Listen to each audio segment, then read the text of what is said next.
2016년 이후 상장한 중국 기업들은 2세대 기업들로 분류가 됩니다.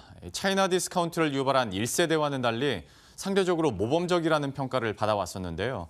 하지만 차이나 포비아가 지속되면서 2세대 중국 기업들의 주가도 연초 대비 반토막 수준까지 떨어졌습니다.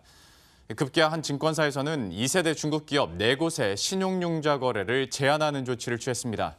허윤영 기자입니다. 차이나우란의 상장 폐지 위기, 차이나그레이트 최대 주주의 투자자 약정 위반 논란. 올해도 일부 중국 기업들이 주주들을 실망시키면서 차이나 포비아가 심화되고 있습니다. 급기야 모범적이라고 평가받던 2세대 중국 기업들의 신용거래를 제한한 증권사도 등장했습니다. 키움증권은 지난 26일부터 로스웰과 GRT, 골든센추리, 오가닉티 코스메틱 등 4개 종목을 신용융자 가능 종목에서 제외시켰습니다.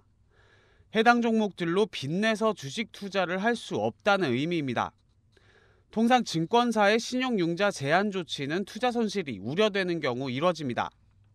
키움증권 관계자는 미결제 위험 증가와 투자자 보호를 위해 내려진 조치라며 최근 중국 기업들의 주가 급락세가 가팔랐다는 점을 감안해 내린 결정이라고 말했습니다.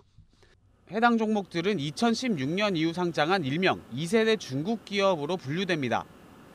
이들은 한국 IR 사무소와 배당, 자사주 매입 등 주주 친화 정책을 앞세워 차이나 디스카운트를 떨쳐내고자 노력해왔습니다.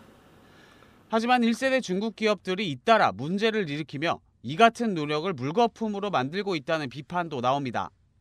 실제 로스웰은 지난달 이후 24% 하락했고 같은 기간 나머지 3종목도 2자릿수가 넘는 하락률을 기록했습니다. 공모가와 비교해보면 4종목은 평균 하락률 55%를 기록 중입니다. 아직은 키움증권만 2세대 중국 기업을 신용거래 불가 종목으로 지정한 상황. 하지만 주가 하락이 지속될 경우 다른 증권사도 같은 조치를 취할 가능성을 배제할 수 없다는 전망이 나옵니다. 머니투데이 방송 허윤영입니다.